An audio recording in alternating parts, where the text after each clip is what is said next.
If you have 300,000 saved for retirement or 500,000 or maybe $1 million, there's one question you probably keep coming back to. What does that actually pay me every month? Not some theoretical back of the envelope calculation, an actual monthly income you could live on with Social Security, with taxes already in the picture, real money in real life. Today, we're walking through all three of those numbers: 300,000, 500,000, and $1 million. And we're building out a realistic monthly income picture for each one.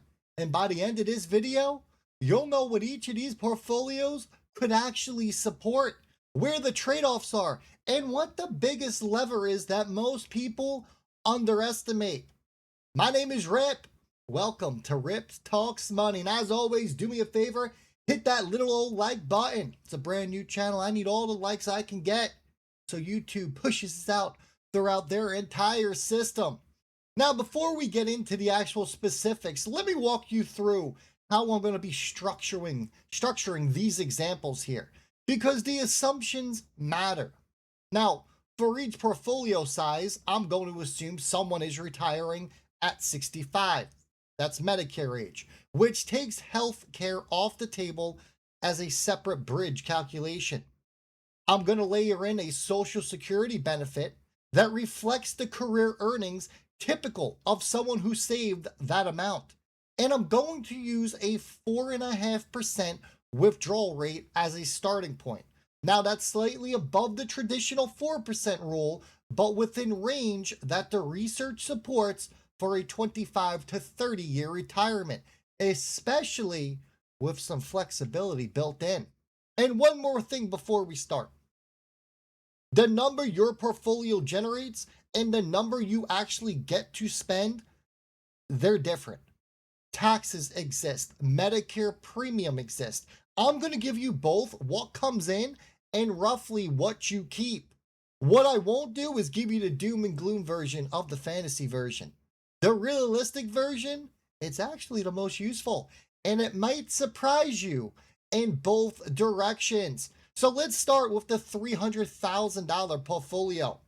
Now, this is a number a lot of people feel quietly embarrassed about, almost like it's not enough to even mention. So let's put it on the table and let's actually look at it.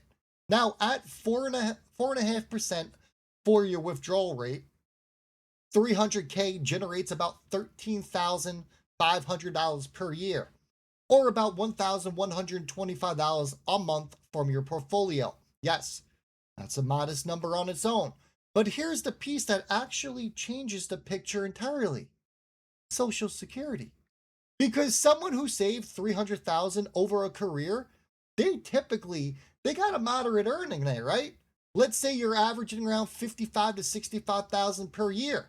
Now, at that income level, claiming Social Security at 65, it produces a benefit of roughly $1,700 to $1,900 per month. So let's just call it 1,800, right in the middle, right?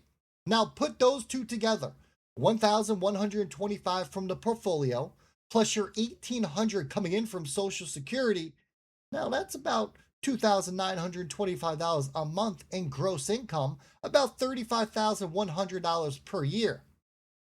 Now, after accounting for your basic federal taxes here on a portion of Social Security, Medicare Part B premiums, and state considerations for most people, your take home is probably in that $2,500 to $2,700 per month. Now, is $2,600 a month a comfortable retirement? Well, it depends heavily on two things: your housing situation and where you live. If your home is paid off and you're in a moderate cost of living area here, many people, they actually make this work. But if you're carrying a mortgage or renting in a high cost city, this is going to be tight.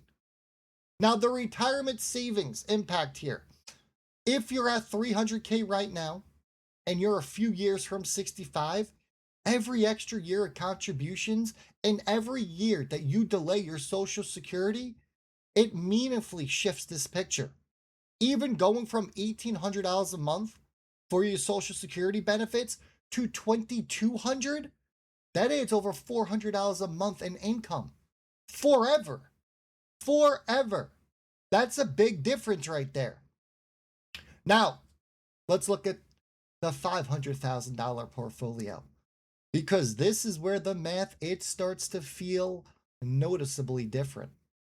A 4.5% withdrawal rate on 500,000 portfolio, it's going to generate you $22,500 per year. That's about 1,800. My phone scared me. It made me jump. That's about $1,875 a month. Now that is a meaningful jump from 300,000. For Social Security, someone who saved 500,000, they typically had a higher career earnings, averaging somewhere probably between 75 and 90,000 per year. Now, at that earnings level, claiming at 65, it's going to produce you a benefit anywhere from $2,200 to $2,500 per month. For this example, we'll use $2,350. Now, I want you to combine the income here.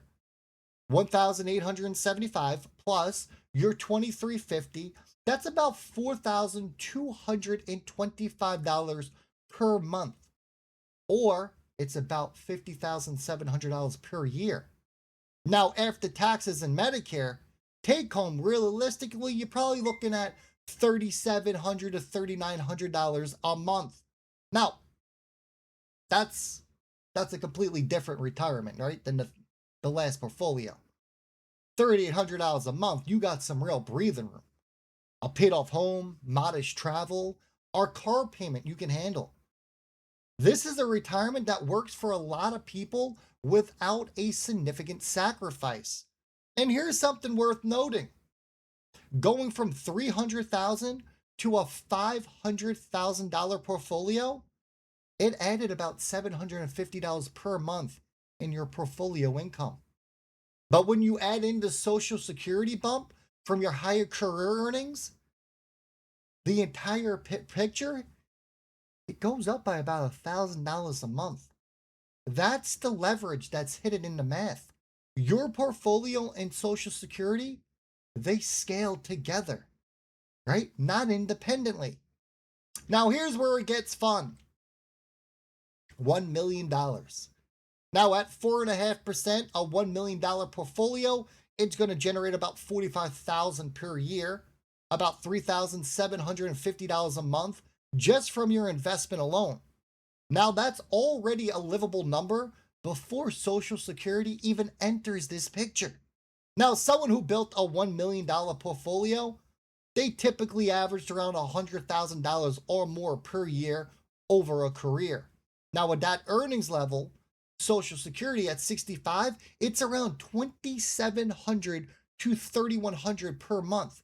We're going to use $2,900. So let's combine it all. $3,750 plus your $2,900, you're looking at $6,650 per month gross, nearly $80,000 a year. Now, after taxes and Medicare, your take home is probably going to be around $5,500 to $5,800 per month. Now, that's a retirement that I want. That got a lot of flexibility in it. Travel, helping family when you want to, a healthcare cushion, right? I mean, we're not talking about some over-the-top yacht lifestyle, but comfortable, definitely secure, and very optional. In a way, the lower portfolio numbers are in here. Now, what I find interesting here, though, is the shift in the psychology. Because a 300,000 and even a 500,000, the primary question is, can I make this work? At $1 million, the primary question becomes, how do I make sure I don't outlive it? Which I'll tell you right now, that is a very different problem to have. So let's talk about what actually moves these numbers, because if you're looking at this and you're thinking, I want to be in a better position, there's really three levels here, or I should say levers, because we're trying to move them that matter. Level one, delay Social Security if you can. Every single year you delay past 62, your benefits will grow by roughly 5 to 8%. The difference between claiming at 62 and claiming at 70 for someone with a $2,000 full retirement, it's about $1,380 per month, every month for the rest of your life. Now that's the income equivalent of roughly 370,000 more in your portfolio. It's the highest return decisions that most people can make. Lever 2, pay off the damn mortgage. Get rid of the mortgage before you retire. Housing is the biggest fixed obligation in most retirement budgets. Every dollar you don't owe on a mortgage is a dollar your monthly income it doesn't have to cover. This is especially powerful at your $300,000 and $500,000 portfolio, where monthly income is tighter. And lever 3, don't underestimate the gap between 60 and 65. If you can keep working and saving through your early 60s, the compounding effect on $300,000 or even $500,000 portfolio here, it is still significant. 5 more years, just 5 more years of strong contributions and growth, they can move these numbers in a major way. Now, here's the biggest point that I want you to take away from this video. The retirement income picture. It isn't just about your portfolio in isolation. It's your Social Security plus your portfolio minus the taxes with your housing situation as the wild card that can either make or break the math. 300K isn't a hopeless number. 500,000 is generally workable for a lot of people.